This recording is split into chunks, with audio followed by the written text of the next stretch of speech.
Good morning, everyone, and I'd like to call this meeting to order, the EAD meeting for May 13th, 2026.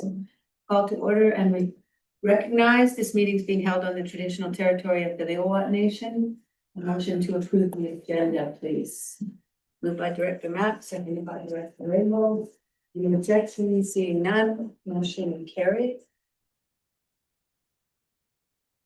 And item number 5, the consent agenda. Yeah, I have a question about an item in, what is it, 5.2? 2.1, the building report. Yeah, So a motion to pull. yeah, okay, put it. I think we do need to pull it for a question 5.2.1. Removed from the consent agenda. And as it's a staff report, we'll move it to 7.6 under staff reports and other business.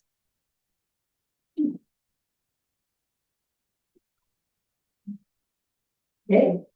So 5.2.1 will now be 7.6 on our agenda, and with that change, a motion to move the consent agenda, moved by Director Matt, seconded by Director Rainbow. Seeing no objections, motion carried. Thank you. Business arising from the minutes. Seeing none, we will move on to staff reports and other business to the CAO for a verbal update, please. Hi, everyone. Heather Paul, CAO SLRD. Nothing to report today. And 7.2 is a request for a decision, notice on title, construction contrary to building bylaw regulations, Metzl G. Lauritsen, Area C. Welcome, Ms. Mueller. Staff. We'll get you one. Yeah. That's fine. Good morning. Thank you. My name is Claire Dewar, General Manager of Planning and Development Services at the SLRD. We will give a brief overview of the notice on title report. Building official Harshan is here as well to answer any questions specific to the details of this property. And then, happy to answer any questions. So the recommendations in this request for decision report are that a notice on title be registered against the property as the permit was not obtained nor an inspection satisfactorily completed, and initiate a court injunction to compel the owner to complete the building permit process and remove any building that is not permittable. So this, the purpose of this report, the Electoral Area Directors Committee has delegated authority regarding this matter pursuant to the Civic Addressing and Building Inspection Delegation of Authority bylaw. Wanted to also highlight that by filing a notice in the Land Title Office under Section 57, the Regional District is able to provide notice to the persons interested in the property who search title to the property, such as prospective purchasers and lenders, that a resolution has been passed under Section 57 of the Community Charter, and that they may inspect further information, which is contrary to the building bylaw. So this is a way for potential property purchasers to be alerted of any bylaw contraventions. So in terms of the background in the report, I wanted to highlight number 6, which speaks to the structures and that construction is in contravention of the ALR use regulations and the SLRD natural hazards policies, and also that no permit was completed.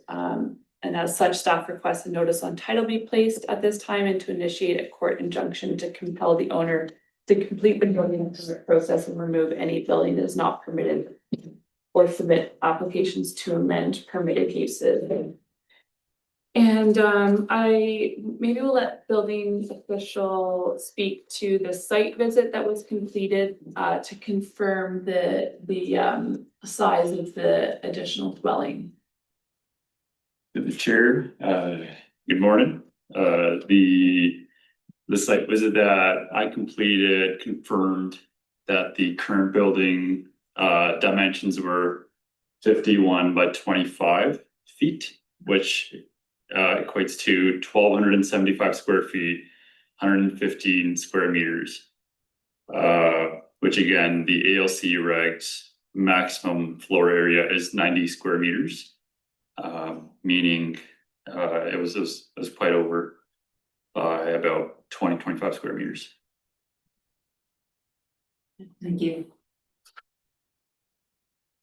So in terms of the recommendation, the preferred option as per the recommendations is to file the section 57 community charter notice and to initiate a court injunction to compel the property owner to complete the building permit process. And I will note that this staff's recommendation regarding notice on titles and injunctions is that if there has been contraventions of any provincial regulations, that injunction step is often included in that other recommendation.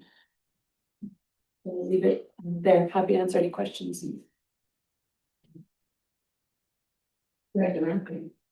So, I noticed like these folks have been notified numerous times. And they've never responded to any of the notifications. Through the chair, yes, the property owners have not reached out to us regarding the building permit process. Okay, so in the end result, what do we want to accomplish? Is there any way that this building can stay if it meets the building code requirements? Through the chair, yes, so for the building to stay, the property owner would have to engage a geotechnical engineer, and the geotechnical engineer will let them know what the flood construction level is. And from there on, they would have to remove the habitable space on the ground level and make the building compliant with the flood regulations that the geotechnical engineer has prescribed. So I know the original, the owner previous to this, okay, he started that building. And he actually started it as a workshop, machine shop, whatever, so there was nobody gonna be living in that building. And then the present owner bought the building and repurposed it or whatever. So if they were to eliminate the living space that's on the lower portion of the building,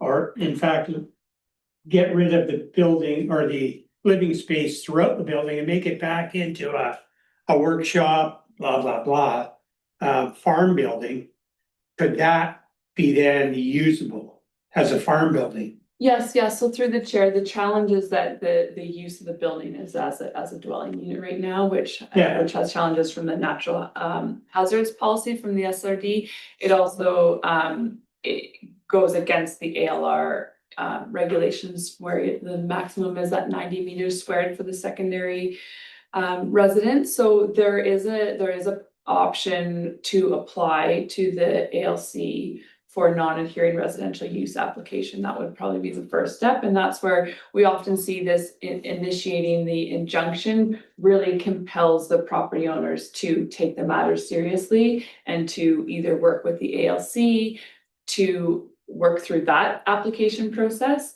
or to revise the use of the building. As you've mentioned, it could either be to remove the aspects that would constitute it as a dwelling unit or remove some of the habitable floor space down below. And then work through building permit aspects as well. Okay, so if we were to just do the section 57 at this point in time and not do the injunction, the court injunction, because the court injunction, it costs us money to do that, right? So in the end, what we want them to do is meet our standards or meet the building code standards. So if we can get them to do that without going to court, that would be advantageous to us and to them. But they could then, so if we put the section 57 on, but then recommend to them, or not recommend, tell them they have to go through the ELC and go through their permit process to either turn it back into a farm building, so nobody living in the building. Would that be acceptable? Yes, that is an option. So under the options laid out in the staff report, the number one or preferred option is to initiate that injunction. The second option is to just look to that section 57.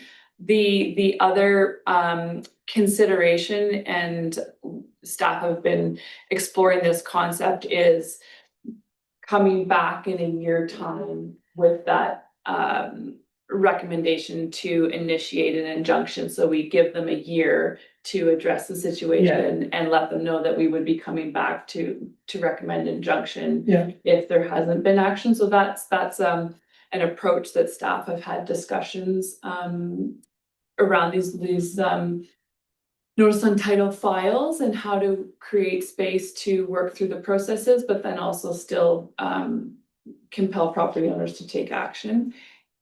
And then I guess a piece of context for this specific file and property is that SRD was made aware of this through a BC assessment audit, and they were found that the buildings were more than would typically be seen on a property of that size. Yeah. I think it's about 15 acres or something. Okay, well, The CEO Paul wanted to say something, and so does Director Rainbow. Thank you.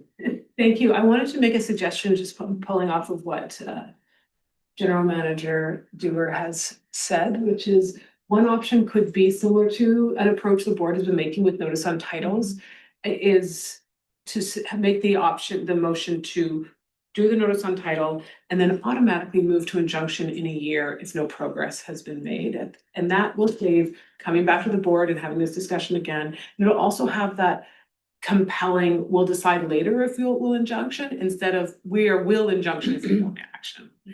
And it gives them a year's time to approach that. So that would be my recommendation if you're going down that route. Yeah. So I'll make that recommendation. Well, we'll just hear from Director Rainbow first. My comment is simply this, that I heard you say that we've had no response from this person. So what makes us think that they will respond now? And unless we really, well, we've got to be strong about it. Yeah. So I think that word injunction has to be front and foremost. You know, I'd rather do it right now, but if we are going to delay it, I agree that we should be saying this will happen if you don't. Yeah, I agree with that too. But I think, like what we always say in these, the number one thing we want to do is get these people to comply with everything and get everything on board. So we need to give them, whether we like it or not, we need to give them the space to be able to work with you guys and you work with them and make this happen so that they do come on board. Yeah. And if they don't, then they know what's going to happen, what the end result is. So they have a time frame to accomplish that. Mhm. So, I wouldn't argue with that, except I look at this, it's been going for at least 18 months with little movement, no movement really. The guy's done things he shouldn't have done. He had to know he shouldn't have done those things. And now we're talking about major expense, whatever happened. I presume we're talking about the building in the pictures, aren't we? Yeah, so to change that from what it is now, that's a huge expense. I don't He's gonna. I don't think it is, Tony, like that, like I said, that was originally built as a workshop, machine shop. That's what the guy was, previous, the owner. So in order to bring it down, scale it down to what, 90? The thing to do, I would just get rid of the residential whole aspect of it and go back to making it a farm building, because they are in the farming business. So they could definitely utilize it. So I think your suggestion, I agree with. and I'll move that. Okay, so the motion will be, notice on title be registered against lot 1, district. Lot 204, Lillooet, District Plan 12-831 pursuant to the Community Charter Section 57. As the permit was not obtained nor the inspection satisfactorily completed. And in a year, initiate a court injunction to compel the owner to complete the building process and remove any building that is not permittable. And further information regarding this notice on title may be inspected at this office. Is that the motion? Okay. I'll second that. Anyone objecting? Seeing none, motion carried. Thank you, Ethan. Go away, you've got another thing, yeah? Okay. Civic signage.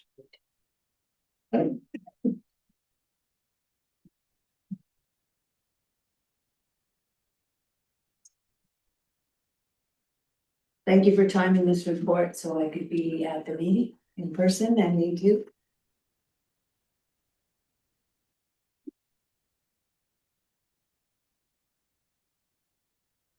Move along, item 7.2 on the agenda. And Ms. Dewar, would you like to speak to this? Yes. Thank you. Claire Dewar, General Manager of Planning and Development Services. So I'll be presenting this request for decision report on behalf of the Planning and Development Services Department, and Ms. Katerniak is joining us online and is available for any specific technical questions related to the SOD Civic Addressing Service or the data around part 1 of this project. The purpose of this report is to provide a summary of work completed as part of the 2025 Electoral Area B Civic Address Installation Project and recommend the initiation of a 2026 Electoral Area B Civic Address Installation Project to address the remaining properties. The report also recommends establishment of an SOD-wide process to encourage property owners throughout the SOD to apply for and install civic addresses. I also want to highlight and this has been highlighted at the beginning of the report, that this specific report follows on a resolution that was passed on March 9th EAD to defer the report that was on the March 9th agenda. And I want to acknowledge that this report is to meet that agenda item and replace it, although there have been significant changes. And so that those changes are really reflecting further staff research and cross-departmental input. Staff want to recognize that prior reporting on the Area B Civic Address Sign Installation Project did not specifically outline the proposed budget and scope only targeted neighborhoods with limited addressing and non-vacant properties with already assigned civic addresses, and that numbers in initial reports included all properties, vacant and non-vacant, with assigned civic addresses. Noting that the main goal of this project is to support 911 response and emergency evacuation measures on all properties, including those with seasonal RV or camping uses. This report presents a path forward and options to address some of the gaps. Also, this report sort of breaks work down into part 1, part 2, and part 3. Part 1 is really that 2025 work. Part 2 is looking at 2026, 2027, and the properties, the remaining properties that were not included in the 2025 work.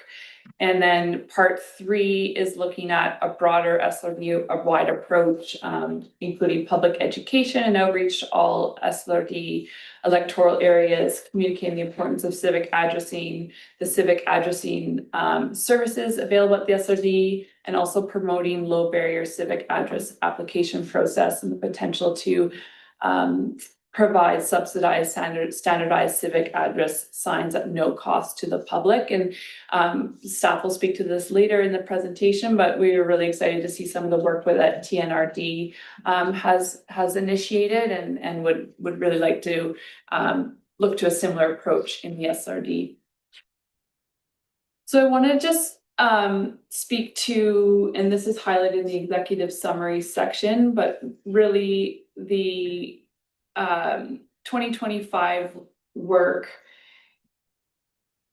took place between June and October, and neighborhoods with limited addressing and non-vacant properties with assigned civic addresses were targeted. Recognizing that BC assessment data is limited in rural and remote areas, many properties defined by BC assessment as non-vacant may have other uses taking place, and so staff recommend the completion of the project, looking at all remaining properties, whether they're vacant or non-vacant according to BC assessment, that have assigned civic addresses. And I think that's the important piece that we really want to lean into today. And I guess the other piece there is speaking to this part 3, acknowledging that there's a need for enhanced civic addressing throughout the SRD. And that was really, I think, one of our takeaways from this project is like, it's an opportunity. We also learned that there's significant cost and resources are required to install that signage, given our geographies, and also diverse terrain, and how signs are actually installed and what that looks like in one neighborhood varies.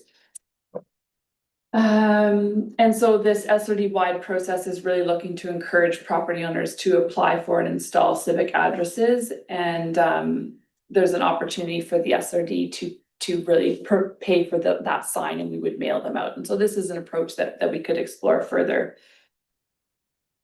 And I think the other opportunity is to increase civic addressing beyond the building permit process, which is really how we've been looking to implement it. And through education and outreach, I think we can be working to address properties that are not maybe working through our building permit process, and thus may not be applying for civic addresses.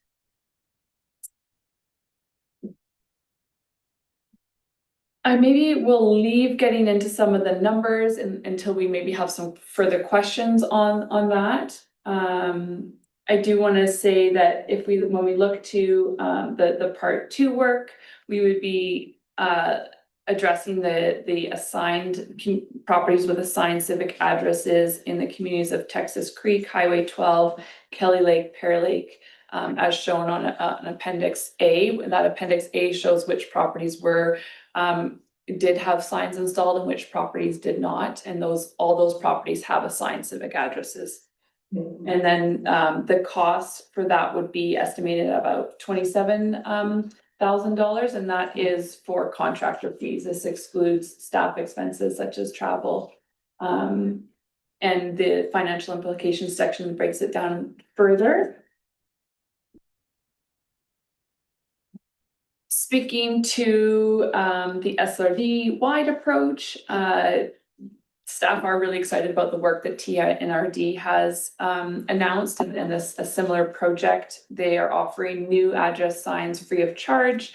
Property owners need to have an address or apply to the regional district for an address to be included in the program.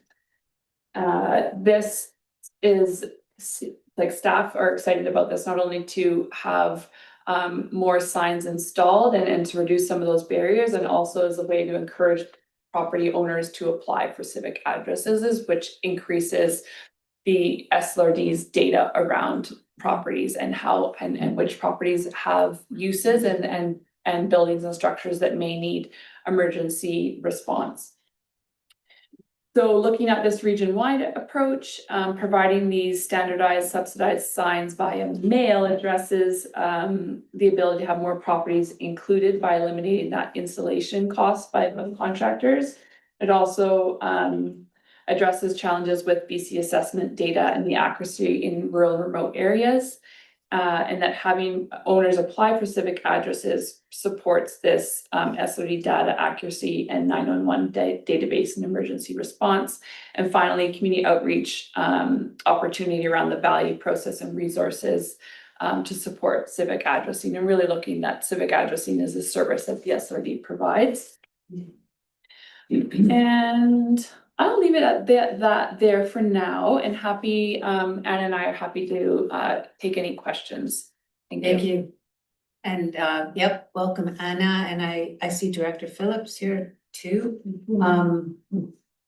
I saw Director Mack's hand. Do you want to start off?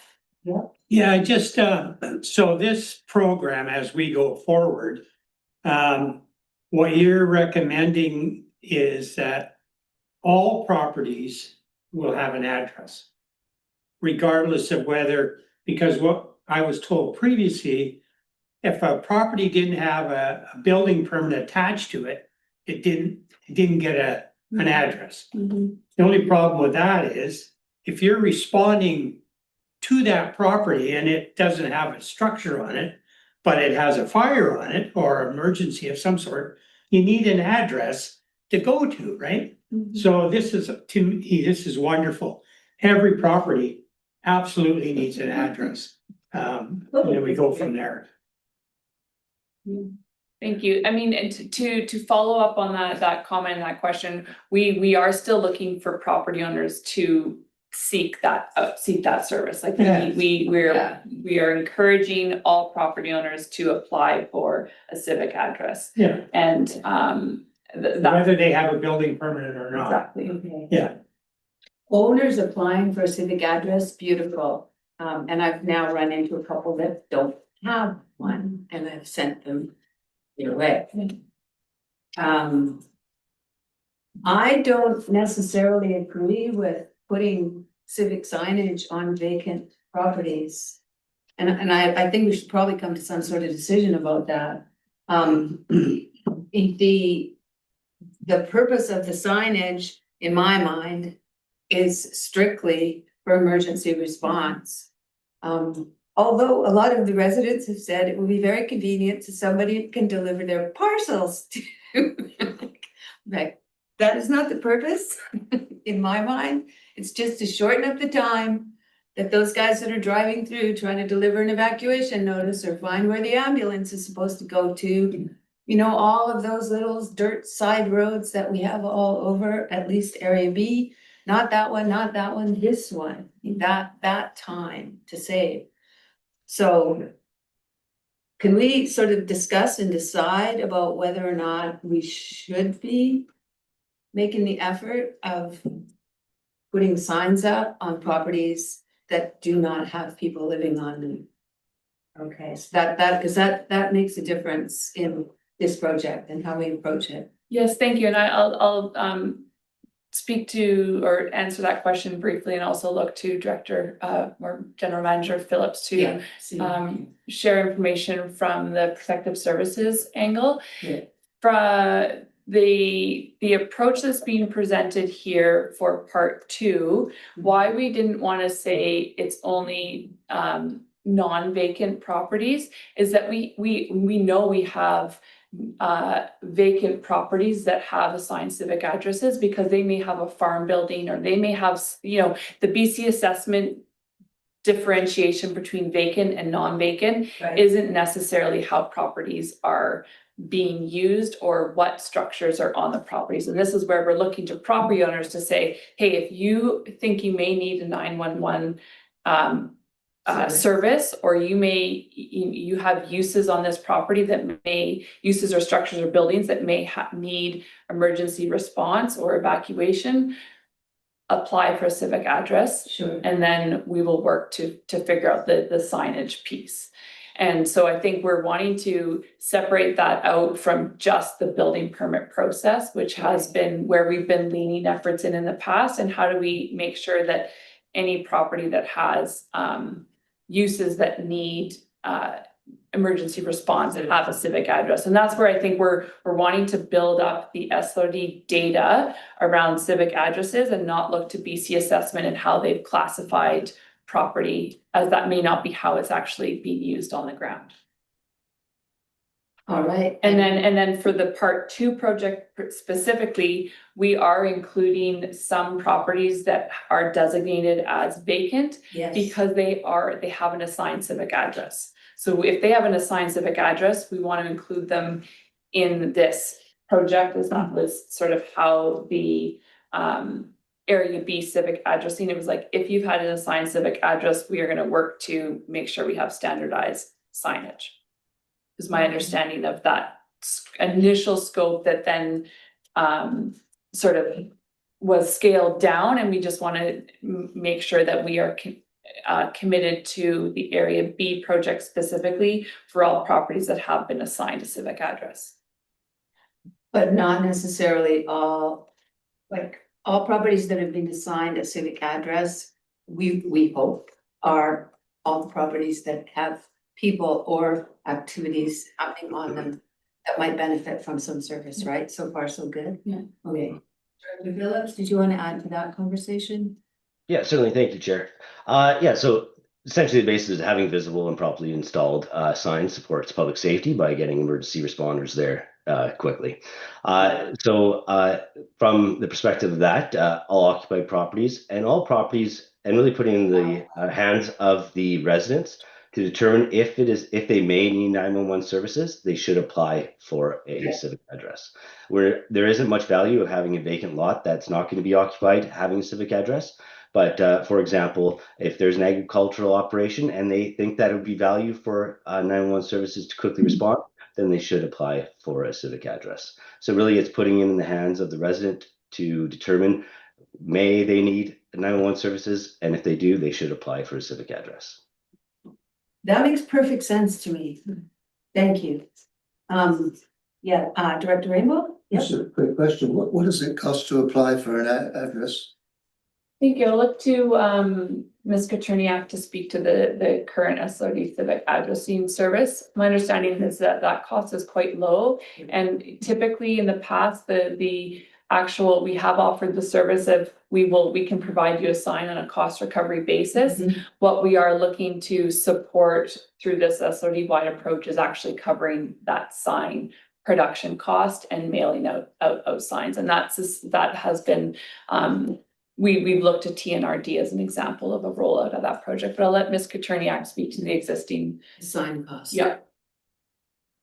Thank you, through the chair. So to apply for a civic address, there's actually no cost. If they want, in accordance with our current bylaw, if they also want a sign installed, then we would charge them for that. And it would be on a cost recovery basis. So whatever it costs us is what we would charge them. But to actually just get an address assigned, it costs nothing. And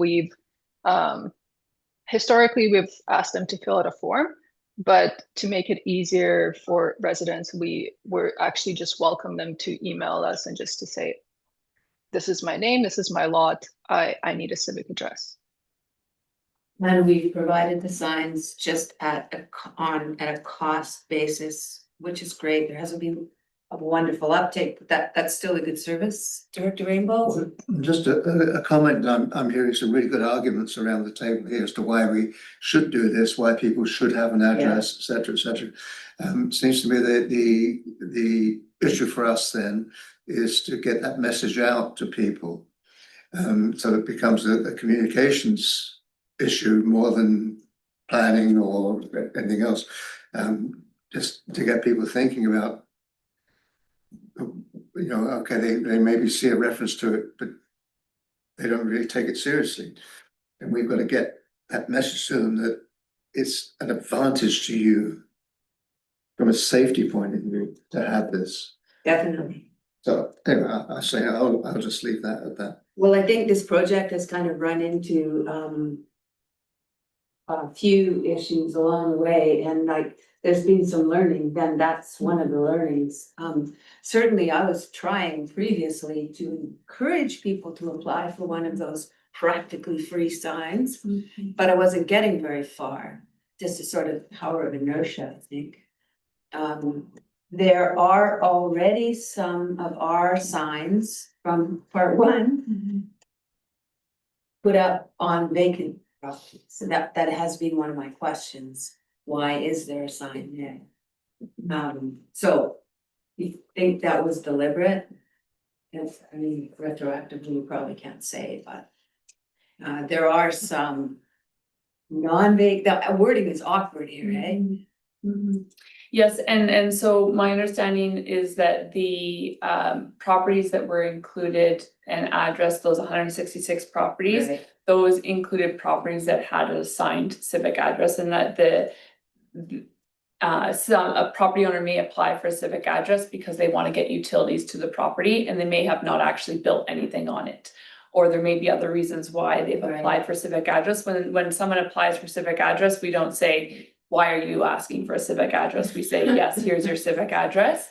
So I think that is maybe part of it, and I can see if you are, touring and you're like, oh, there's one of our SLD civic address signs, why were they included? And the answer that staff can give is that because they have been assigned a civic address. Okay. Well, I guess we just live with that part of this project then. Even though it doesn't exactly fit with my idea of minimizing the time that emergency responders would take. I see Director Demare, I just want to make a comment on the TNRD. Certainly their civic signage is better than ours. And kudos to them. But I do know the director, one of my neighbor directors, who has the part of Kelly Lake area. He actually will deliver signs to neighborhoods if they ask him to, and so would I.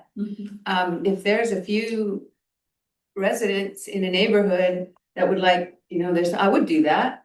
But he doesn't sort of run out with every single sign to every resident, but if he has a neighborhood that's doing something like a Fire Smart Community event and they're wanting to get their civic signage improved, and they will draw on that TNRD service and he will actually deliver them. Mail works perfectly fine too. But the fact that it's just sort of on a cost recovery basis on our part is good. When we say that though, and maybe Ms. Katriniak, I'll just question that one. We don't necessarily offer to, on a one case by case basis, at least not in the past and not currently planned, to go and install signs for people, but we will provide them with their sign. Is that right? Thank you, through the chair. My understanding was that we were willing to go as far as install the sign, depending on what the request is. So they may or may not request that service.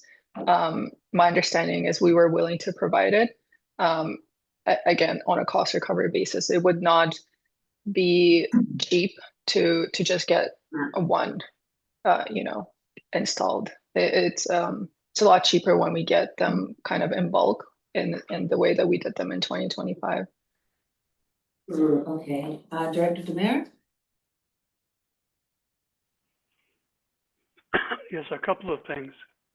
I've got the SLRD online map on my big screen here, and there's a lot of properties that don't have an address that are occupied. Most of them are, of course, are non-resident properties. There's a lot of them that have trailers and you name it, that don't have any addresses. This is just a gun lake, and of course we know in Braylor and Goldbridge are, they pretty well all have addresses. So that conversation about what BC assessment has for vacant and non-vacant, and what we have on our online map, how do they come together so that we actually know? Is there a way to put it on our online map that this vacant property? So you start utilizing our online map, because when we're doing evacuations, and it happened because during the wildfire, when Gun Lake was evacuated, one of the Gun Lake fire people came down. Where's his address? They were looking for an address that was close to me, and I says, well, I can't tell you. If you go on the online map, you don't know what it is. But people had structures on them. So I'd just like to know how BC assessment on vacant, non-vacant, and our online map, how do they come together? Or do they at all? Yeah. Thank you through the chair, and I'll take a first sweep at that question, and I'll let Ms. Katriniak also provide some additional information. So what I'm hearing from staff is that the BC assessment data is not there are discrepancies in that data, and that BC assessment may have a property that is designated as non-vacant, and it does have uses that would benefit from 911 service. And so that's what we have really seen on the ground, and that feels to me what you are communicating that you're seeing in the map there. So where staff would like to take this is to this SODY approach, where we are encouraging through education and outreach the uptake of property owners applying for civic addresses if they are occupied for any use that would require emergency response or 911 service. And so there are areas that are not that do not have a lot of assigned civic addresses, and you identifying those areas. I think it would be beneficial for the SRD to have our own civic address data rather than looking to BC assessment and how they have classified a property. Let Ms. Katerniak provide any further insights there. Thank you, through the chair. So basically BC assessment data and our civic addressing data, they're sort of two different systems, and they overlap in some ways and others they don't. My understanding is BC assessment gets their vacant versus not vacant data through sale listings and some satellite imagery. In rare cases, they will actually visit the property. That's not common in our rural areas. So they don't necessarily have sort of a list of building permits, let's say, or proof that there is actually something on there or isn't. Whereas our civic addressing data, it's basically people who have had a building permit issued, or people who have come to us saying, I need a civic address, whether it's for utilities, whether they have some sort of structure there. Doesn't matter if there's a building permit associated or not, but they have something on that property that they need a civic address for. So they're kind of two separate data sets. And that is something we were kind of figuring out in 2025 when this whole project was going on. And there is some overlap, but not entirely. And sort of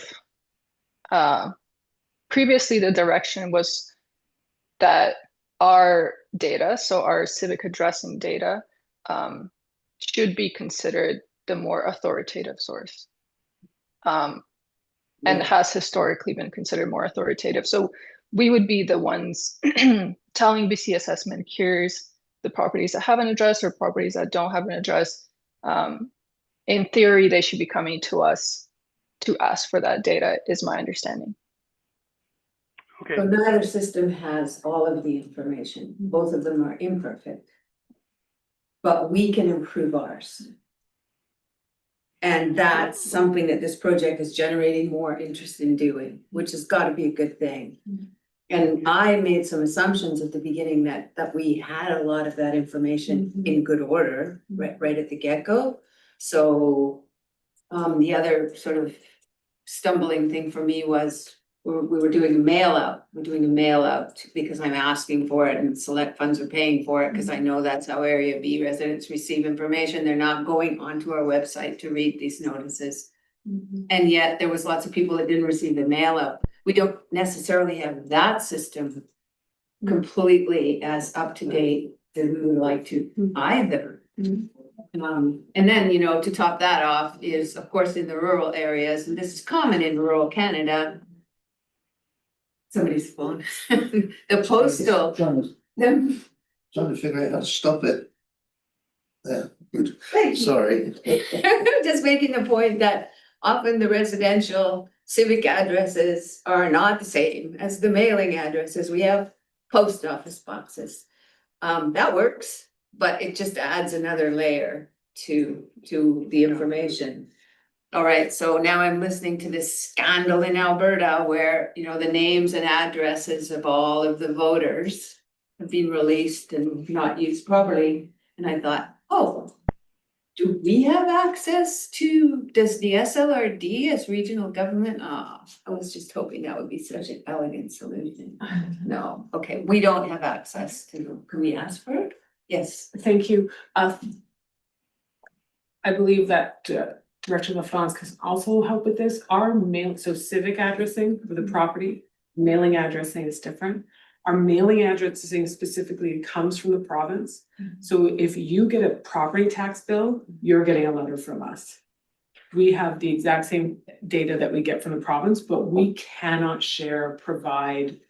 That data is held in very, very secluded trust. And So it should be. yeah, exactly. I just wanted to confirm Yeah. that, you know. Okay, but we get- have that. And we get it, we do it for all of our, it's updated, I think, once a year or twice a year.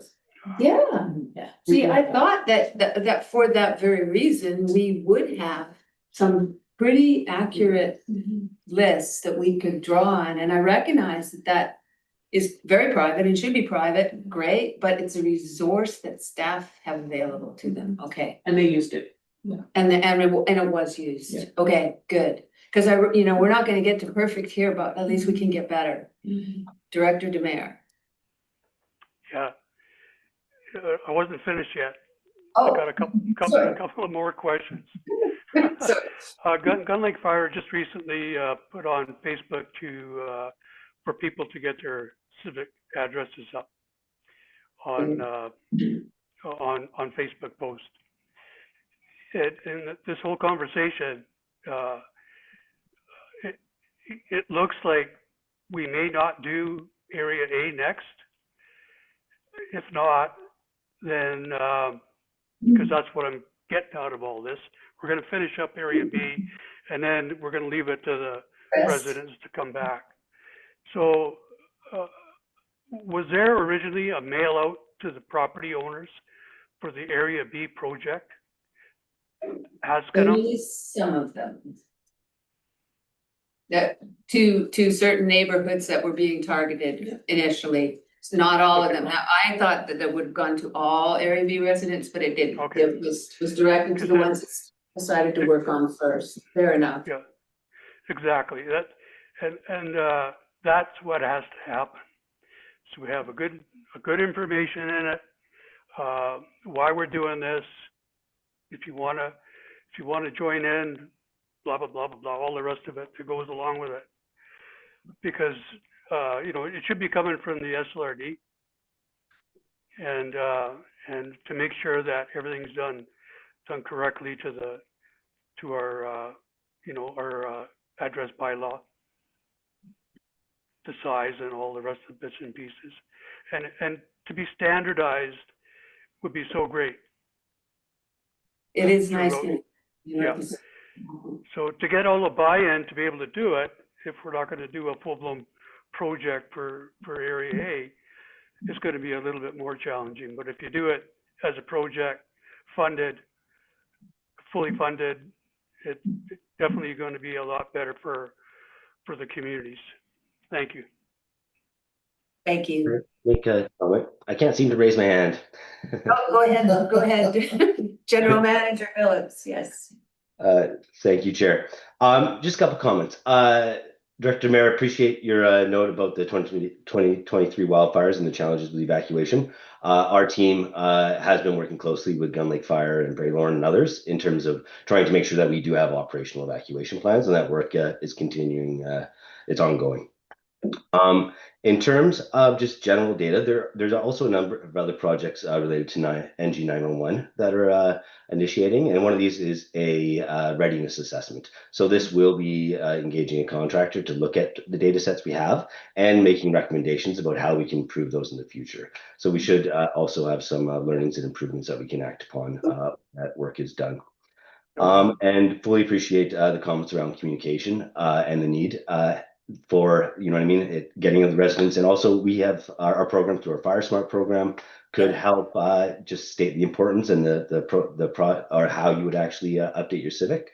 So I do think there's multiple opportunities that we could make sure that the community is aware of this work. And I do really appreciate what GM Dewar said, that it going through this process allows residents to check their civic address and allows us to make the corrections to areas where there should be a civic address or there is some error. And I've seen multiple threads in TNRD where there's a lot of residents noticing that. So I think overall, the approach of putting it also in the resident's hand to make sure that it's accurate is will be beneficial. Yeah, thank you. And it would be fantastic to layer this in as just part of the Fire Smart program, that just to add it as part of the routine messaging. The little community groups that do the fire smarting, they were one of the groups I thought of that would be extremely helpful in either placing the signs themselves or helping staff or the contractor to get them in the right places, just because it does get, you know, pretty complicated out in some of those corners of the world that, no, they don't use that road, they only use that in the summertime if the river is such, you know, like, just that there's just so many sort of idiosyncrasy, whatever the word is, like just the things that, why would staff know that, that some local expertise is helpful? And I thought of the Fire Smart groups, and they certainly have an interesting, good signage as well. Okay. So, yeah, a lot more education around the value of this coming out of this, that's fine. Okay, the numbers, I don't want to spend a lot of this meeting talking about, well, it says 160 over here, and it's, but I did provide some of the confusion that I felt from looking at the different reports and the different numbers and how they just don't quite add up. And I know we're not going to get to perfection, but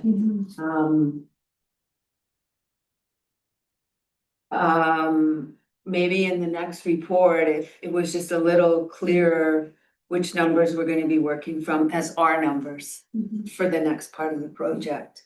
Maybe that's all I need to say, because you have some of my questions already. Yeah, and I'm happy to speak to them here as Okay. well.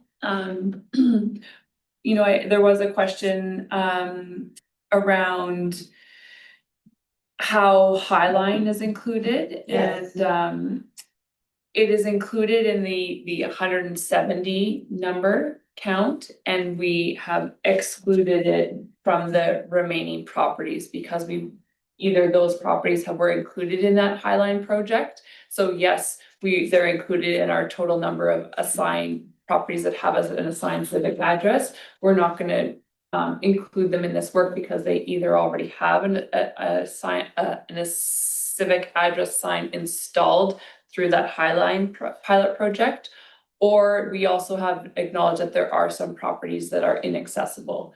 Just plain yes, inaccessible. plain and it would be inaccessible. accessible. So that's fine. where like there was a 28, so there was a total of 170 properties, and then you subtract that 28 that were specifically to these Highline or inaccessible properties. Okay, so those 28, the number 28 that were installed on the Highline as part of the pilot project, the areas A and B shared in the costs on that. Yeah. 28 of them were area B, so they'd be taken off the total. Yeah. But when you say some of the inaccessible properties, I'm completely with you. What about some of those ones that are like on Seton Lake, which is a really tough back road to get there? Boat is the way that most people get there most of the time. Yeah. Or there's a couple along the Duffy, one of them is vacant, one of them is non-vacant. Are we gonna go for those really remote ones as well? I'll let Ms. Katerniak speak to some of the finer details there. My understanding is that we are only going to be targeting those with assigned civic addresses. Yeah, okay. Go ahead, Ms. Katerniak. Thank you, through the chair. Yeah, so as you mentioned, some of the properties along Cedar Lake, potentially inaccessible unless we want to get a boat. And they don't currently have civic addresses assigned. So I guess they're probably not going to be included unless people request civic addresses. And then maybe that's something we can consider, whether or not we're willing to go out there and install them. No, that would be the perfect one for you to put them in the mail. Or give them to the area B director and tell me to get them to it. I'll get a boat and go out, okay. Those are generally second homes. And so I'm not that worried about them as much as sort of just the regular primary homes of the area B people. Yeah. And Okay. I guess to follow up just in terms of numbers, table 1 in the staff report, and I was just trying to find the page on the agenda, but it might take a minute here. But table 1 is really highlighting the privately held parcels with assigned civic addresses. And so we have a total of 336 properties that have an assigned civic address in area B.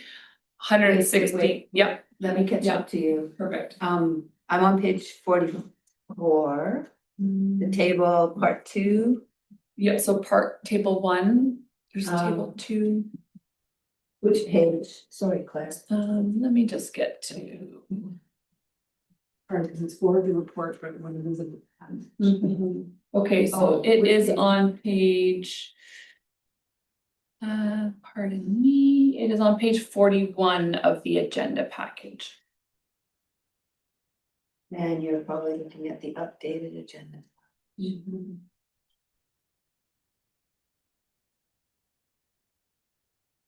Table 1, I got it here. It's on page 40 of the original Yes. EAD agenda. Table 1, privately held parcels with assigned civic addresses, 336.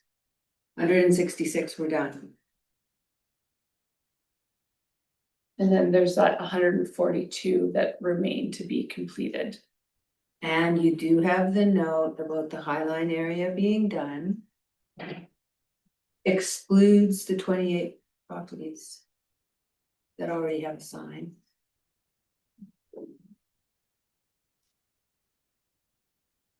And your estimates for those that are inaccessible due to water and mountain, those are gonna be just a handful of properties, right? Okay.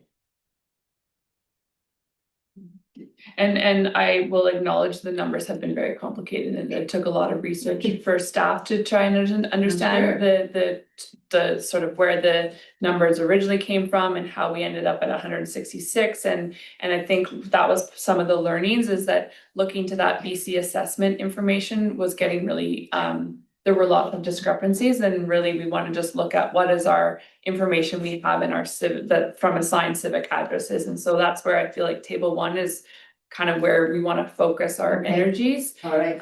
And then we can look to building out our civic addressing information in general. And also have a little more emphasis in the future. I mean, it already is that if someone in area B wants to get a building permit and they finish their new building, now part of closing that permit is that they put up civic address signage. And that can be provided on a cost recovery basis by the SLRD, so that would be like ideal. Yeah. Okay, for the future. Good. All right. And then I've already sort of said what I think about signing the vacant properties, but I will live with what you guys are thinking and recommending, and I understand that.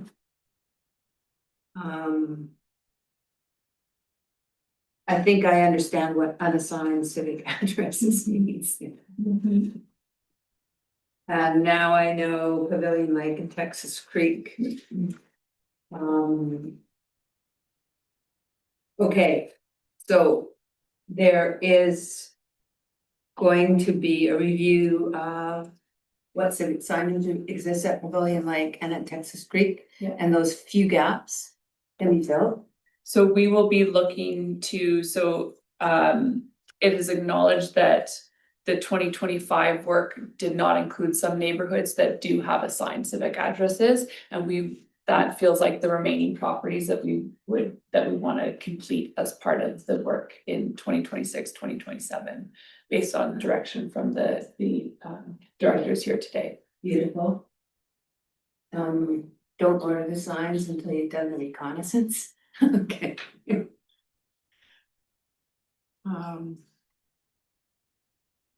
You didn't obviously order all of the signs off the bat. You're doing this in chunks as you go, right? Yeah, and I might look to Ms. Katerniak to provide a response on that. I was not involved in the previous rollout. We're doing it sort of neighborhood by neighborhood, turn out. Thank you through the chair. So when we had that initial number of 260 addresses, that was just for the purposes of getting funding. So at that point, we haven't ordered anything. We then had a number of meetings where it was decided which neighborhoods are the focus neighborhoods. And when that was decided, that is the point where we actually did put in the order for the number plates. The initial order, I believe, was actually around 170 or 176, not 166. And basically a number of those turned out to be either not accurate or not accessible. And so the final number was actually 166. So I do think it's a great idea to, as part of any future project, to reach out to property owners and just ensure that we do have a correct address and that they're not actually using a different access point. Because that was one of the things that came up. We had them listed as one street name, but it was actually a different street name because they were using a different access point. So it would be good to kind of, have that communication in place with the property owners to ensure that we have accurate addresses. Because in the last, in the 2025 project, there's about 10 address plates that we basically did order and did not install because of some issues like this that came up. Yeah, thank you. And I think this really highlights the opportunity that General Manager Phillips has also communicated around, like, let's get property owners to take ownership of where that civic addressing should be on their property. Because yes, they're the ones using it and they're the ones that know where 911 should be accessing or emergency response should be accessing. And we have a really large area that staff would be is challenged to be on the ground everywhere. Yes, yeah. Yes, and I appreciate that a lot of time and energy has gone into this and that it is a huge logistical challenge and that there's a lot of learning along the way, but it's some really good quality assurance that's coming out of it. Okay. I just note in some of the documents that you're still using sea to sky when you're talking about Highway 99 North. Just don't do that, please. We're not anywhere near the ocean in Area B. And it's Highway 99 North. Okay. I would love it if the next contractor who's hired, and now I've learned that staff are actually going with the contractors to do the sign installation. Is that right? Yes, Ms. Contorniak can maybe share how that project operated on the ground for the rollout in 2025. Yeah, thank you through the chair. Yeah, we did have our building inspectors, so Harshan and Jay, go with the contractors to kind of assist them with locating where to put that sign, because obviously our civic addressing bylaw does have certain regulations that we want to make sure that we follow in terms of distance and where they're placed and how what height they're placed and all and things like that. So yeah, we did feel like it would be of great support to the contractors to have someone with a local knowledge and someone able to use the interactive map. So we did also have an offline map available for them to use to refer to. we had it available both for the contractors and our staff, but we felt that the contractors would need that support on the ground. I really agree, and thank you. I also appreciate that it's time and money, but I think it's worth it. And there's also people in all of those neighborhoods, and usually I know who they are, who could be of some assistance, you know, in the event. Especially, we do have those little groups in some of the far out areas that do their own community services and do, you know, might save you guys some time. Yeah, I can think of some Yalicum driveways that would have been a challenge to figure out on the day.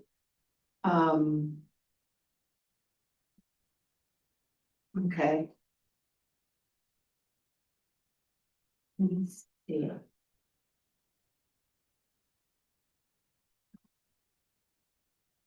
It would be really great to have a contractor, though, that had some more knowledge of the geography of the north. And I would be, if nothing else, if you can just let me know when the opportunity is posted. So I can encourage some of the local contractors to apply. When I asked them if they heard anything about it, no one's heard anything about it. It's this, I see some of the poles that have been put in to post some of those signs and along the way, and I realize that, first of all, that probably takes two people to do the job anyway. It would be faster and safer, and so that's fine. You've got your maps, and are we gonna be waiting for any fancier maps? Like, I know Director Phillips said at some point that there's sort of new information coming down that we're gonna incorporate. Are we gonna hold this project up to wait for better mapping from somewhere else, or are we gonna just proceed ahead with this according to staff timelines if this is approved to go ahead this spring? Yes, thank you. What's being presented in the staff report right now is for part 2, the remaining properties to be addressed in 2026 and 2027 through the Community Works Fund process. And that would be based on the information that we have available to us now. If there is an interest in pausing that work, I'm not sure the timeframes, and maybe General Manager Phillips can respond to the NG 911 bigger project and when information would be available and how that may tie into some of this work. Yeah. Chair, the first step of this readiness, which is basically a review of our data and putting it into the new NG 911 standard, that isn't completed until fall of 2026. So I don't think that will align with the timeline that's proposed in this report. I kind of agree. I think it's better to proceed as best we can. And then that will be supplemental data when it comes in. Maybe it'll fill in some more gaps. And, but I mean, I certainly don't expect that we should proceed in the event of fires or smoke or extreme heat.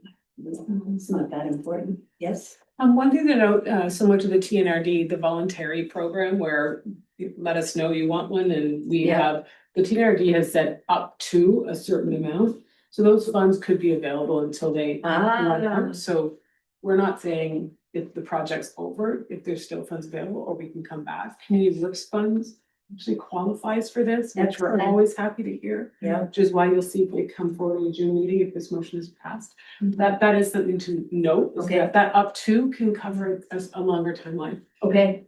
So yeah, let's word the resolution like that to allow for some of that to trickle in after the fact. That'd be great. Okay. All right. Do you have any other questions, Director Demir?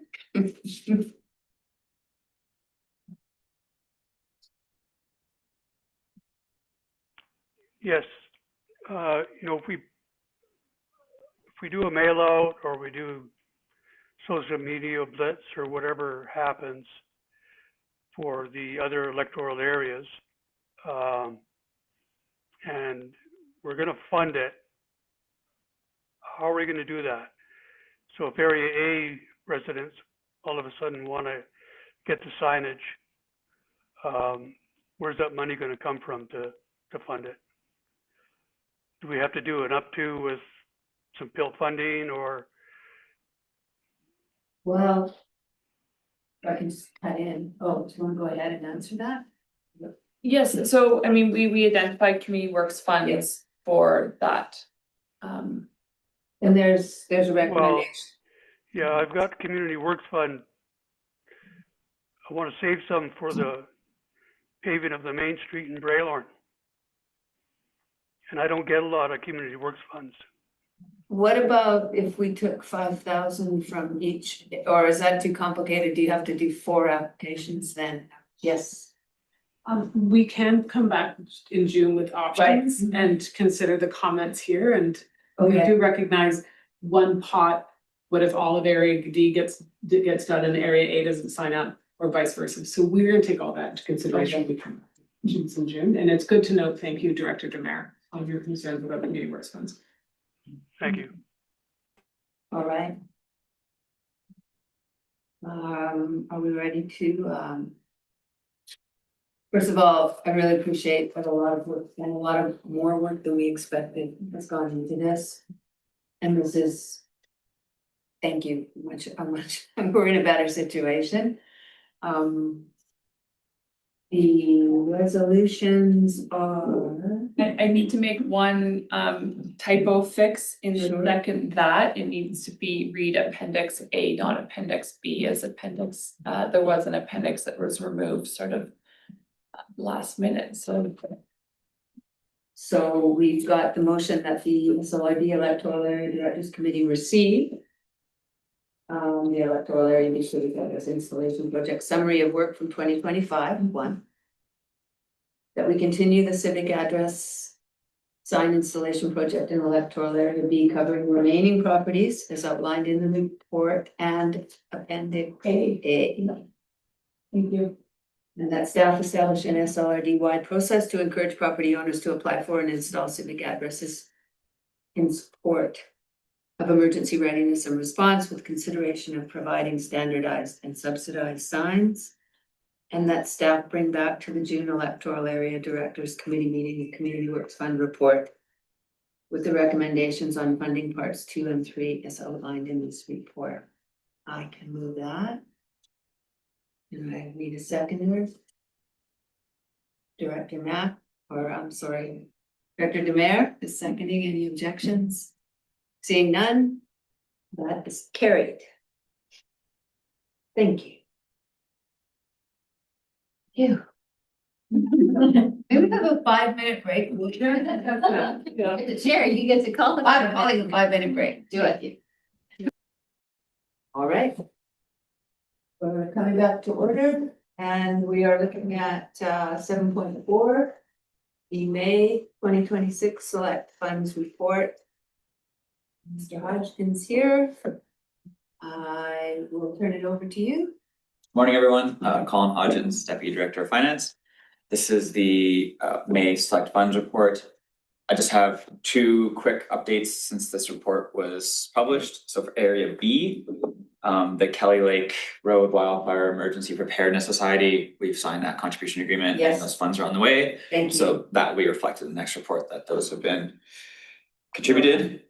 And under Area D, we were reviewing all the allocations and we noticed that there was one allocation from the end of 2025 that isn't showing on this report. It was $1,000 for the installation of a 3rd bronze sign commemorating the House Sound Biosphere recognition.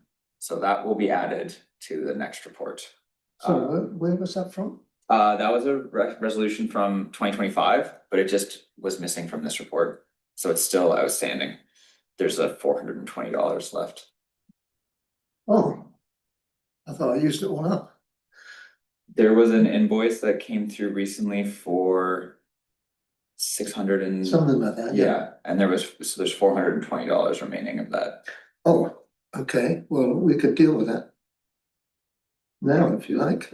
Is that no longer required or? No, those bronze signs are all in place now. Okay, So if we that's need a done. resolution, don't we? No, because we have an invoice, we can just reallocate the remainder, so that there's no resolution. Can you? required. Yep. Okay, so please do that. Okay. Then how about while we're on area D, Yeah. Let's start at the bottom. Okay, go for I it. used to have to sit and wait, you know. Yes, I think you Yeah, should. that's it. July 24th, 2024, Fire Smart activities for Fern Creek Community Association, $4,000. Yeah. I'd like to move that back into, now, do you need a resolution for that? Yes, because we haven't contributed any of the funds, I No. think we need a resolution, so just a resolution to So rescind. I'll make that resolution into, not that I don't support Fire Smart, but we're gonna use that for. That plan disappeared, and so I might as well move it back, and we need it in the future, I'll come back. I'll second it. Thank you. Okay. So that Furry Creek Community Association, 4,000, Fire Smart goes back into your general select area D. No, not general select, Area D select, forgive me. thank you. You can spend Okay, it on seconded something by else. Director Mack. No objections, motion carried. Thank you, All right, I've finished now, thank you. thank you very much, Director Rainbow. Any comments on general? select? For area A? Director Yes. Mack? I've got one comment on the staff time for Area A BC Hydro Trust project. I know the staff has spent some time on it, but I don't see any of the funds taken off that $5,000 yet. DAO Paul's gonna answer that. That's done in different increments, so we don't, every time an hour is done, we take it off, so usually quarterly, we'll check in with that on the timesheet, so you'll probably see a change at the next one or the one after. We did actually recognize the full amount. Oh, you did? It's showing under contributions to other services, so we've moved that 5,000 to general government. But because it's a transfer of funds to a SLRD service and not an external organization, it just shows up under that different line item, so it's under account 53100 versus 51,000. So those funds have been expensed and that project staff has spent time on it. Well, how much of it has been spent then? We allocated the full 5,000 to general government. Yeah, but in general government, how much is left in that, of that $5,000?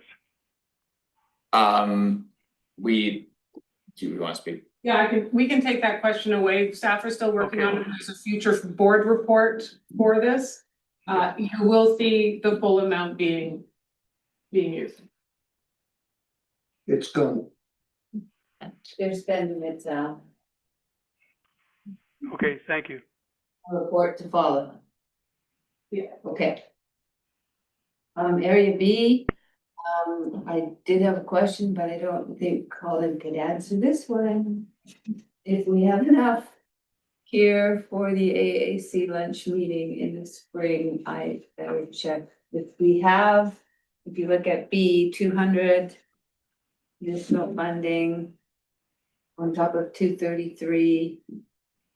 So for the spring meeting, we need a venue and lunch costs, so we have $433.20 there for that, so I'll just double check with staff if that's sufficient.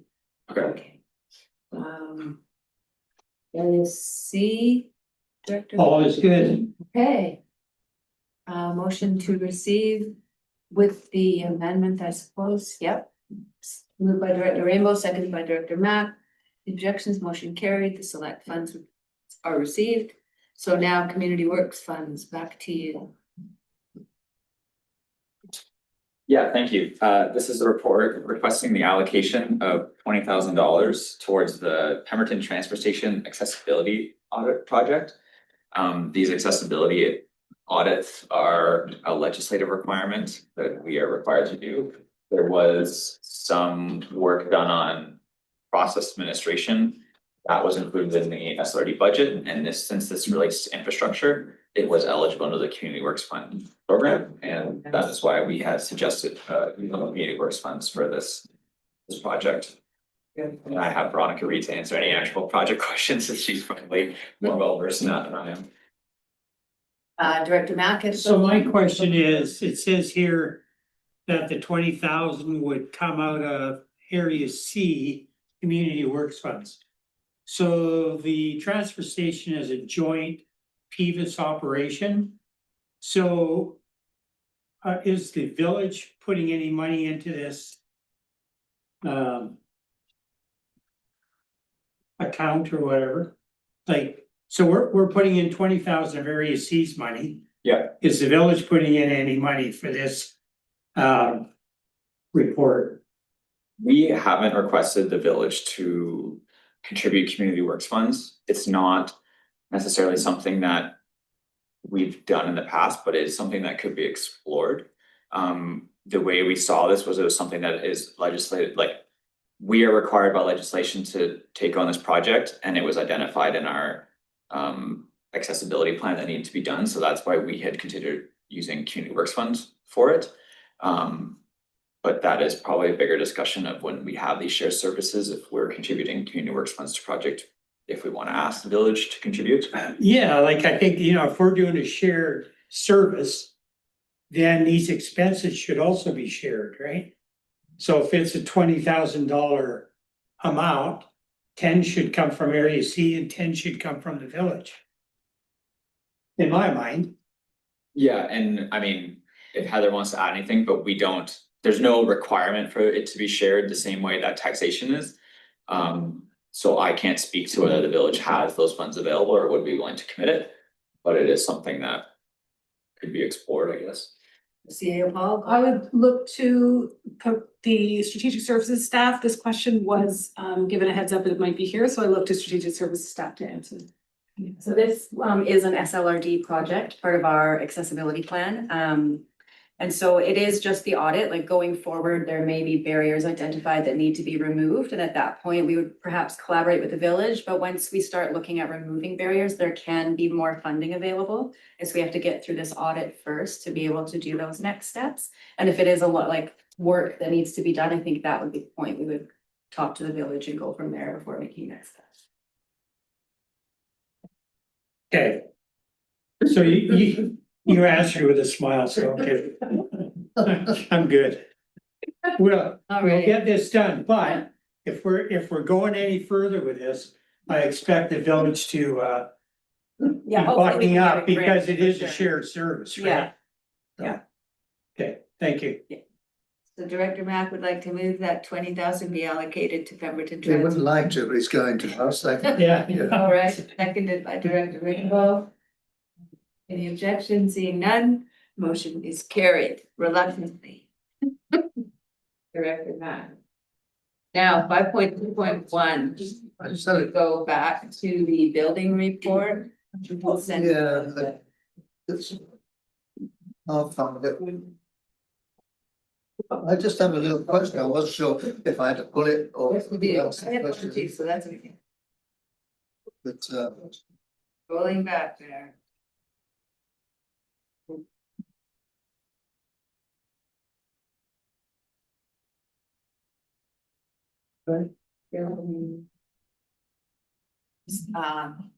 Yep, I see staff here. Thanks so much. Thank you. And Director Rainbow, yes? yes, Yeah. the very last item on your chart or your list of things. Area D, reference DNO 019, 27,400 C, the Sky Highway. I just wanted to know what property that is. This is for outbound station, is that correct? Yes, so there's a do not occupy posted for the old Oh, the old house there? the old Galileo coffee house, and so we wanted to place a do not occupy to ensure that the public was very aware that that building was not to be accessed, and to allow us to move forward with the consideration of the zoning and OCP amendment processes. That do not occupy has been posted, and the property owner has plans to demolish the building. This is a step in In that process. in that process, exactly. Okay. Yeah. Thank you very much. Perfect. My very small question was, what does capital C, capital H, capital U stand for? Right, sorry, yeah, go ahead. Through the chair, that stands for change of use. Mhm. So when somebody Ah, wants to do a change of the use of the structure, Thank that's you. the permit that they would apply for. Change of use, got it. With that, do we need a motion to? I just wanted to ask one other question. Oh, if I sure, could. please, For yes. the Galileo property, do they need a specific type of permit to demolish the building, or can they just do it? Yes, thank you through the chair. There is a demolition permit that they would apply for, and then so we would move from the do not occupy to a demolition permit is my understanding of the process, but I'm my building staff here to fill in any gaps there as well. Through the chair, the demolition permit is based on getting a hazardous material survey through a professional report, and that determines what's in that building, what has to be disposed of, and it has to be environmentally friendly. Meet the environmental requirements for disposal. So we require that proof that that is done as well to complete the permit to final. But where we're at the moment, we just had first reading. didn't we? So has that demolition, has he been told he has to demolish it? Yes, through the chair, building staff have been in communication with the property owner as per our standard do not occupy processes. And the property owner has indicated that they will be looking to demolish the buildings within the next few years. We do not see requiring a demolition permit as part of the zoning and OCP amendment process, but it was flagged when we were reviewing the proposed uses and the existing like in the site plan and how the long-term uses would look on the property, and wanted to make sure that there was a plan for that old building. Yeah, they did take, there were some steps leading up to the, they took those steps down and closed all that. So it's pretty tough to get into it. And they've got a fence so that people can't get around the back. Yeah. And then just one other one, just two up from there. It says area D, but then it says Whistler. And there's another do not occupy. So is That is, so that's for the Journeyman Lodge up in the Callahan, so the Journeyman Lodge, do not occupy was placed on the Journeyman Lodge in the Callahan Wilderness Adventures. I believe that's the property owners is made aware, and we have had meetings with the property owners, and so it came to our staff's attention that the Journeyman Lodge does not have building permits, and so we are placed that do not occupy and are working with the property owner to get permits. So that came forward because the property owner has changed hands since the original owner of the Journeyman Lodge. The property owner came forward and wanted to do a renovation to the Journeyman Lodge, and the building staff looked at the file and said, well, we don't actually have any building permits on file. And so this, once again, this do not occupy is sort of a placeholder to ensure the SRD is covered, and we are working with the property owner to. And they're being cooperative with you. Yeah, very much so. Good, well, thank you very much. That's all from me, thank you. Okay, do we need a motion to receive that report? Then please, moved by I'll move. Director Rainbow, seconded by Director Knapp. Seeing no objections, motion carried. So now we're on correspondence for action, item 9.1, to the River Valley Community Association. Chair, I'll have to declare a conflict of interest, as my daughter is a staff for the BRPCA and my wife is on the board of directors. Thank you. We'll beam you up.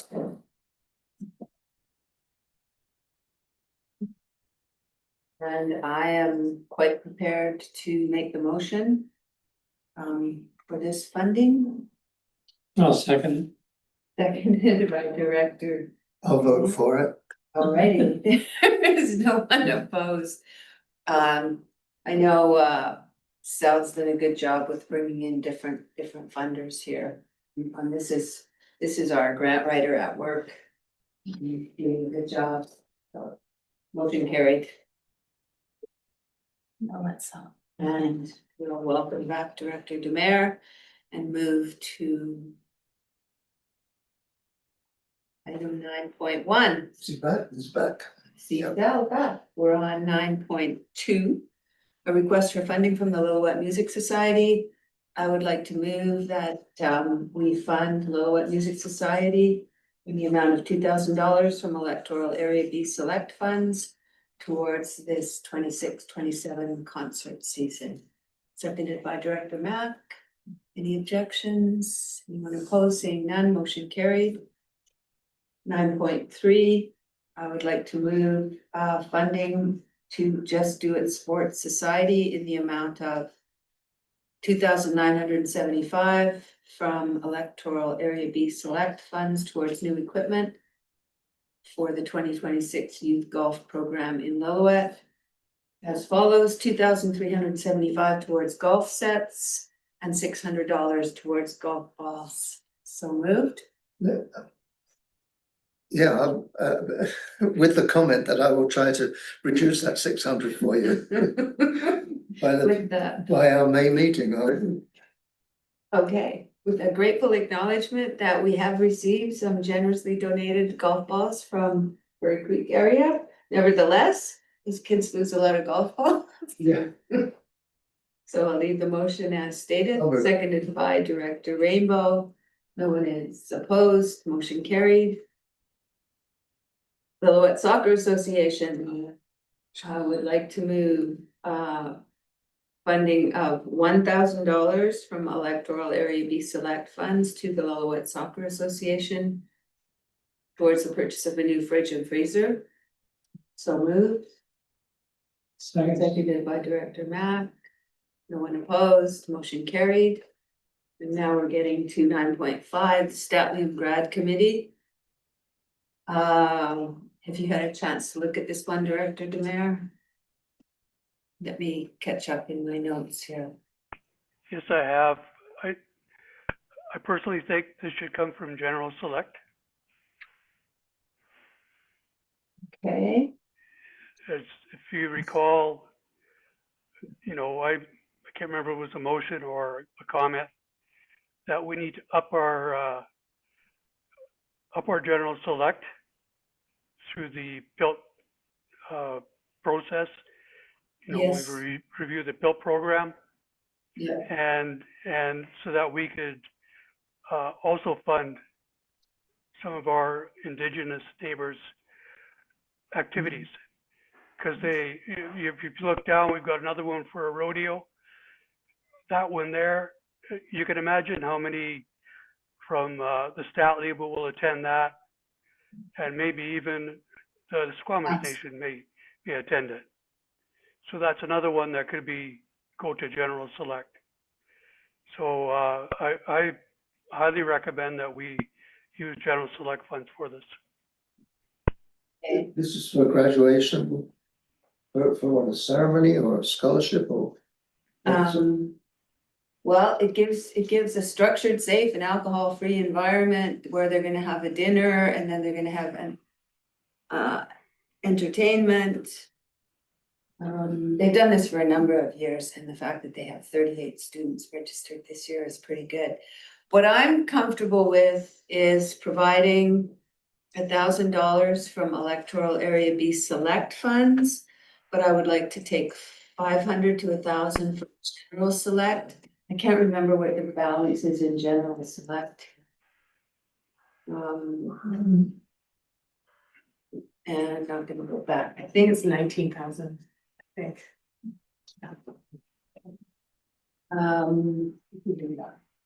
Thanks. I don't quite understand the rationale for using general. Okay. you know, was it not just coming from area A and area B? Yeah, because it's geographically very much tied to those areas, isn't it? Like, it's not like I think the rodeo. There's a wider audience that's gonna sort of benefit from that rodeo, and so maybe local select fits more for the rodeo. But these are definitely area B, pretty much people, so we can just leave it as coming from general select area B, that's okay with me. My thinking was, if we start taking some amounts out of general select towards some of these requests that are coming, in particular from First Nations, that we're gonna start tracking what those requests, because there's more of them. That's certainly what Sal and I are noticing. And it's a way for us to start looking, you know, in an organized way at how many of those requests we're getting, and if we should increase that fund more to meet them, or if we should consider not meeting them at the same level that we're meeting them, or anyway, it gives us some data. If I could speak, as we move forward, you're correct. You know, we're gonna be getting more and more. We're Yeah. having our community forums. We're moving forward with Indigenous relationships. And we need to find a place where we can help fund some of these events that they're having, and they're having them all the time. They definitely have them, probably more than other communities, and for all the various gatherings that they have. And you know, to me, it would make sense when that PILT review is going on that 5,000 comes out of the planning, that the PILT funds that goes to planning, and 5,000 comes out of the PILT that goes to general government, which would make a total of $20,000 for general select. And we can help fund the food banks, we can help fund Indigenous events, and so on and so forth. And like exactly what Vivian just said, it can be tracked a lot easier. Thank you. Well, that makes sense to us anyways in the north, but maybe not. Certainly wasn't arguing against allocating money for this.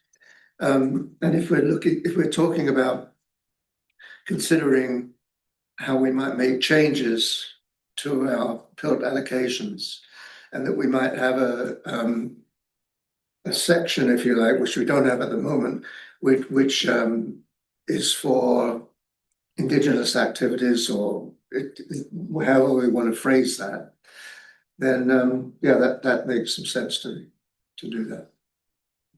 Okay. So if you want to, So you're okay with you'll support that? Yeah. Suggestion. Yeah. You think, Director Matt? You okay? Yep. Okay, then.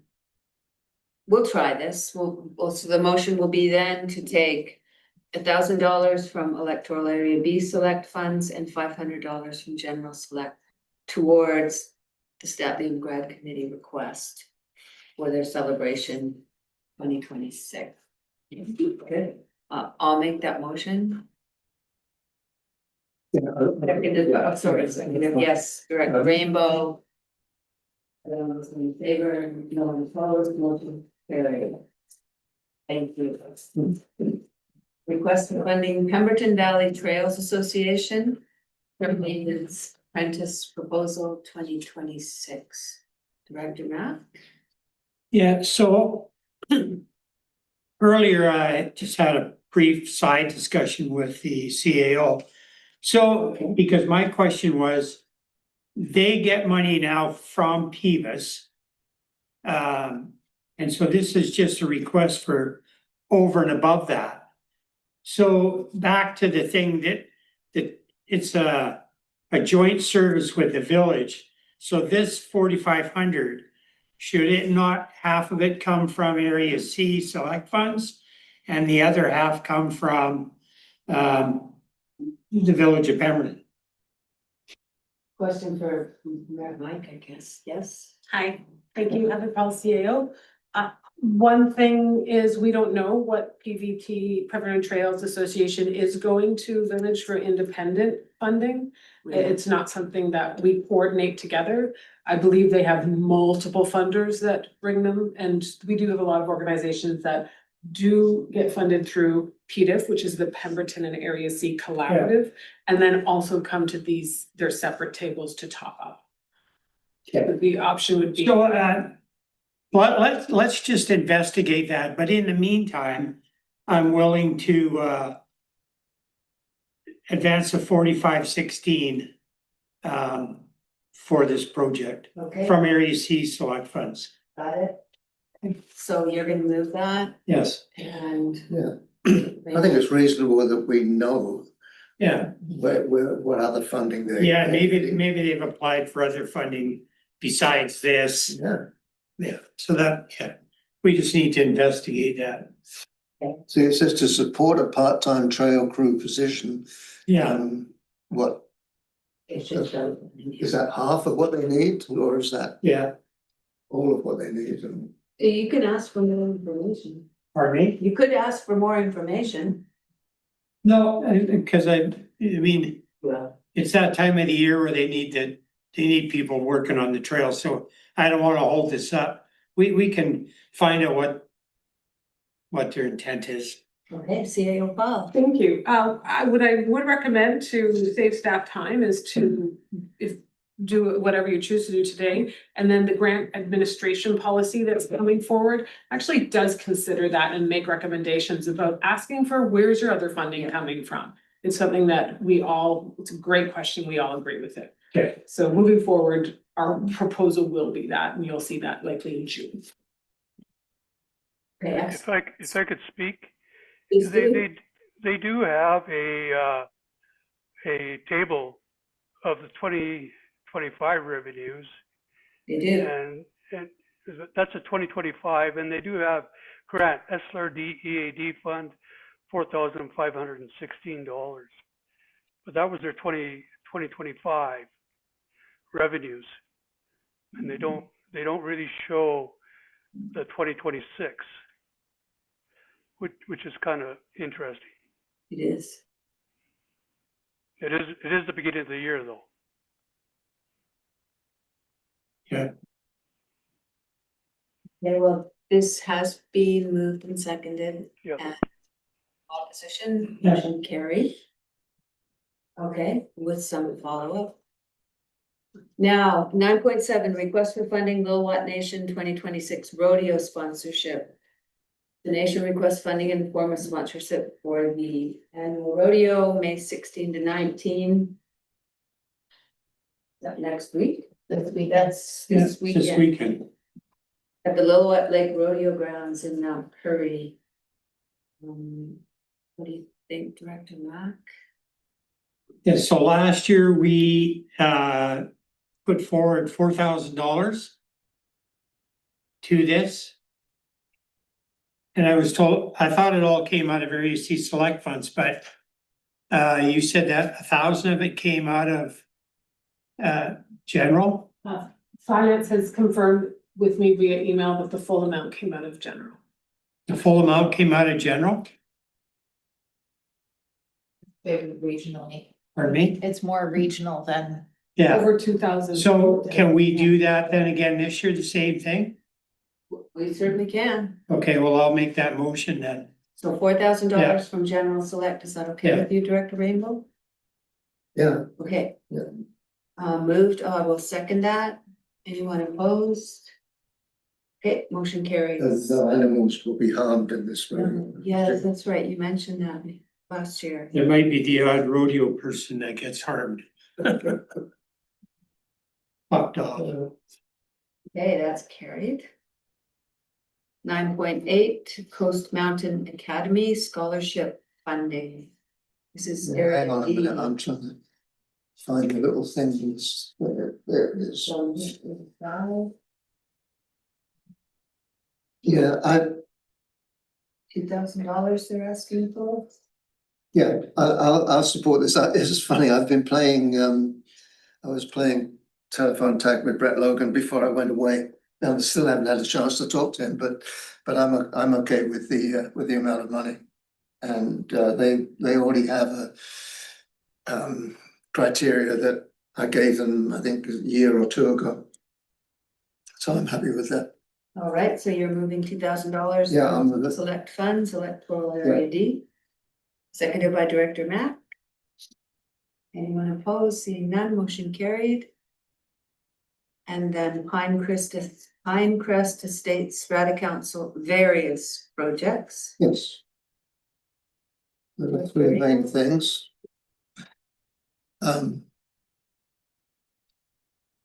That's just, I think I've spoken about this before. Pinecrest Lake is a strange kind of situation in that it's co-owned by Black Tusk and the village and the province, or by Pinecrest and the province. And I'm not quite sure how that works, but it's used by both communities.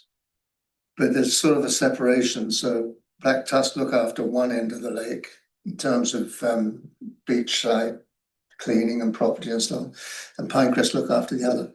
And then there's a Pinecrest Lake Association, which sort of does things that are more general. So I'm happy with this. They haven't had any money from us for 10 years, I think, to do anything around the lake. So I'm happy with that. The tennis court nets, absolutely no problem with that. And I like the idea of that deciduous tree planting program. It not only looks nice, but they have made that a real conscious effort to fire smart the area, and that sort of fits in with that. So I would move that we approve all three of those requests. Right, so moved and directed forward. Thank you. I just have a question, Tony, if I may. Is this all private property? Is this strata property? This is a very interesting question. The lake is officially is public, you know. Yeah, it feels like you can't own a lake, but. No, and there is a way for the public to access it. Whether they do or not is another matter. So the lake is used primarily by residents of Black Tusk and Pinecrest. Now those two communities are strata corporations. And years ago now, 10, 12, 11 years ago, that question, when I first applied for a grant for one of those communities, that question was raised. Should we be supporting a strata corporation?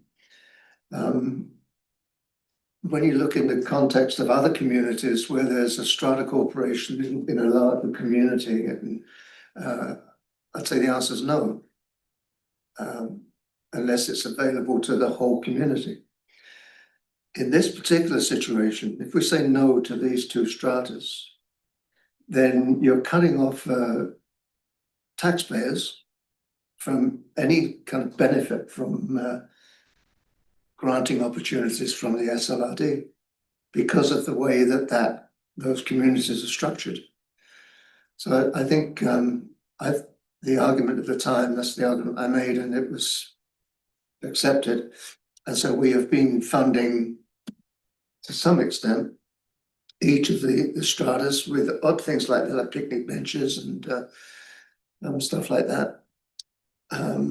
And helping with the rehabilitation of the lake. So technically, I guess we could argue that no, a strata corporation shouldn't receive any money from us. But practically, I think that to say to a group of taxpayers, no, I'm sorry, we can't do that. The purpose of my question is that if it was paving a strata road, we couldn't. If it was plowing a strata road, so one being capital, one being operations, we couldn't. Because they have a means to raise funds through their strata fees. And so having been the president of a strata in another community, I know that we can't apply for community money, especially because the access to this area is behind gates. So it's not open to the community. Like I can't just go and enjoy the beach there as a citizen of Yeah. British Columbia. So it just feels very, the difference with Wedgwood's estates is that it's all open and accessible to go to their playground, for example. And that was funded through amenity funds. So I'm really just questioning if select funds can be used in this way, or should it be amenity funds if they have a collection of amenity funds that should be accessed for this purpose instead? You know, because like we couldn't help with the Jack Webster Bridge, for example, on the strata side, or I guess it's different because it's not a strata. Those leasehold properties down off Jack Webster Yeah, Bridge. yeah. Anyways, I'm not trying to, I'm just really just curious about the access to the, because I'd like to go to the beach. Just kidding. It's really just a matter of like whether stratas are eligible. It's an important. I know it's a good question, and as I say, it was raised. Could we refer it to staff and ask them to come back with the in a future meeting? Or should we invite staff to answer the question? Put anyone on the spot with no like time. CAO Paul did have something. Okay. I just wanted to, I think it helped clear, one of my clarities was this all out of select fund when it was, because it doesn't specify in the motion, so I just wanted to confirm this with your proposed motion. I don't, yeah. I was checking your balance, which is 78 select funds, so you can afford it. Yeah, Okay. We can, we, staff come. as I say, we have over the last 10, 12 years. Made grants to the Lake Society that, I mean, you could argue the same thing with them. The Lake Society is comprised of people from both of the strata corporations to sort of manage the welfare of the lake jointly. Did you not have a non-profit group working on Well, that? it is a non-profit group. The Lake Society is a non-profit group, Yeah. but But that's not who's applying here. no, they're not. No, they're not. Okay.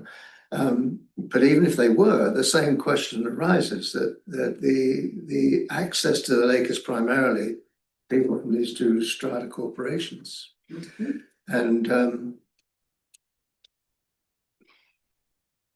know, I could see if you're going to say no strata corporation can receive any money, then we need to tell them that we're cutting them off completely. CAO Paul? Thank you. Just a little bit of history, and we recently did have a request from a community, Wedgwood, to fund, as Director Ford said, the playground, and it was amenity funds, and the board put a stipulation that it be publicly accessible prior to, so a contribution was agreed to, and the community made it. That historically with from me being here, the conversation from finance and staff was when it's a strata, the hope is it's a publicly accessible benefit. When it comes to the lake, it was a nonprofit, and it was more about the geoclimate, the health of the environment versus the access to recreation and benefits. True.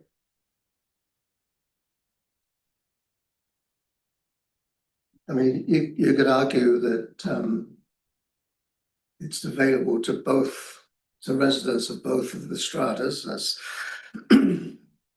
This is a public access is the key point, right? It's a gated community. It's very much not a public access. But I'm happy to leave it there and leave it with your judgment that if you've got the funds and you. well, as I say, I argued originally that it's a peculiar circumstance. I don't know of another community that's like this. First of all, they're right next to each other, but they're separated and run as two separate political entities, if you like. And these monies derive from from Pilt. And I just feel it isn't right to say to a group of people in our community, you're not eligible for it because you live in the Strat.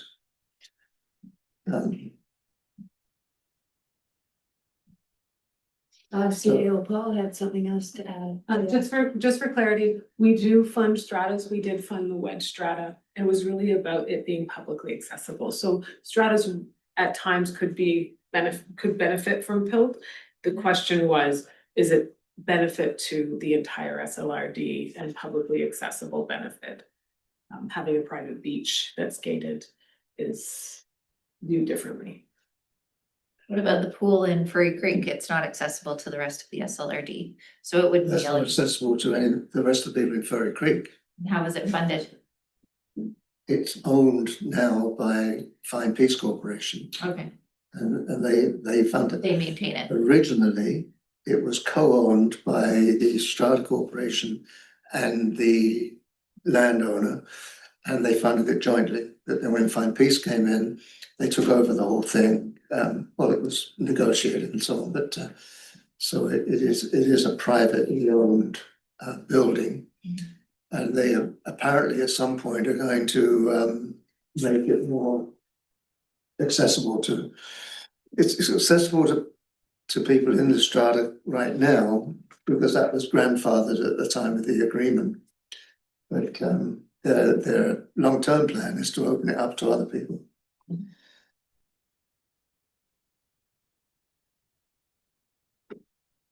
I moved this. I was quite happy putting it on the agenda. I moved it. I'm comfortable with it.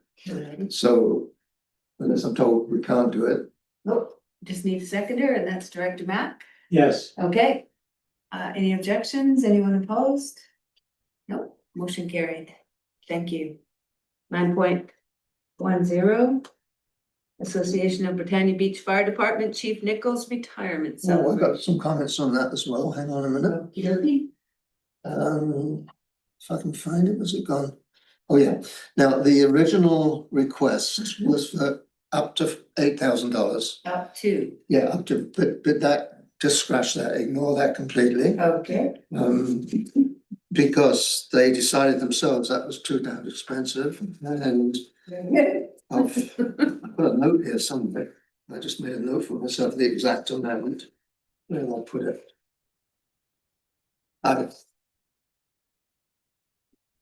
So they engaged a local company called Jones Catering, for the amount of $3,618.25. But I have a question I'd like to raise regarding this, and that is, when our previous fire chief retired, that was David Ripberg, I wanted to put some money into a retirement party for him, and I was told very strongly by staff to butt out, that this is a staff issue, and that as a politician I shouldn't be involved. And staff went ahead and planned something and paid for it somehow. I don't know how. Okay. So my question now is, what's changed? I mean, this is a staff position, albeit not a full-time one, but it's considered as staff. So should I be supporting that out of select funds, or is there a fund that staff have access to pay for retiring members? So I have no experience with kind of that. Director Mack, did you want to say something? Yes, and CAO Paul, okay. Well, I think that he's your fire chief in your area.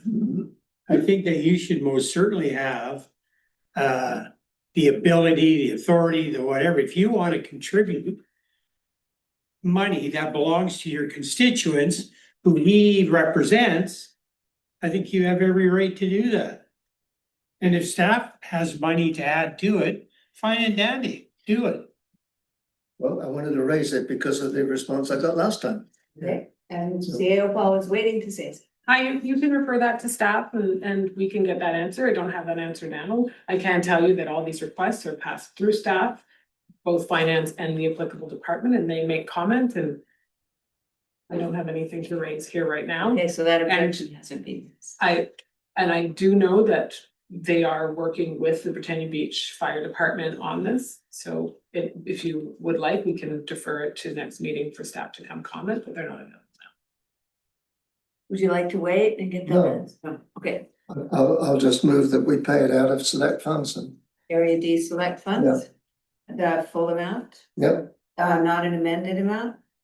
Well, the $3,618.25. Sorry, that's, yes, okay. So your motion is 3,600. Anyway, Angela has it recorded. $3,618.25 from Area D Select. Yep, and I can second that. And anyone opposed? None opposed? Motion carried. Okay. And I would like to make a comment that I think we should consider, I'd like staff to consider that and whether that should be a staff expense rather than an Area D select expense, but I just want them to know it's paid for right now. Okay, so a motion for staff to investigate some further funding contributions on this? Is that I think it's just refer it to staff. just refer to staff? Yeah. Okay, Just to keep it simple, so that it's not super prescriptive. right. Okay, and also refer this to staff. So you passed your motion, so this is a new motion that you're making and I'm seconding. And no one is opposing. Right. That's possible, isn't it? Well, no, but we were just, your motion for the 3,600 was passed. Yeah. But we forgot to say and refer to staff. So that's a separate motion. That you're You making. need one. Yeah. Yep, and I'm seconding, and there is no opposition, so that's carried. Okay. It's lunchtime. May I just ask Angela, you got an email from Lynn Cook, didn't you? Did it have all the information you need in terms of paying to the BBC and so on? We have one more item, which is in the late agenda, which comes from Lillooet. A request from Lillo Fest from Joan Giannoni. They're asking for $2,000. Sal, did you have a chance to look at this one? Yes, I did. I'm willing to put in $500 Very beautiful. from area select funds. Okay, so a motion, so let's do it this way. A motion to fund the 2026 EOS request in the amount of $1,000 from Select Funds Area B and $500 from Select Funds Area A. Okay, so move. You said 1,000 from area, Yeah, 1,000 from Area B. okay, so for a total of 1,500. That's the motion. Everyone's okay with it? Seconder? Director Mack, Director there, no one's opposed, motion carried. Okay. And that is the end of our that was late business, or it was added late. Motion of motion. I move adjournment. Thank you very much. Director Rainbow has moved adjournment.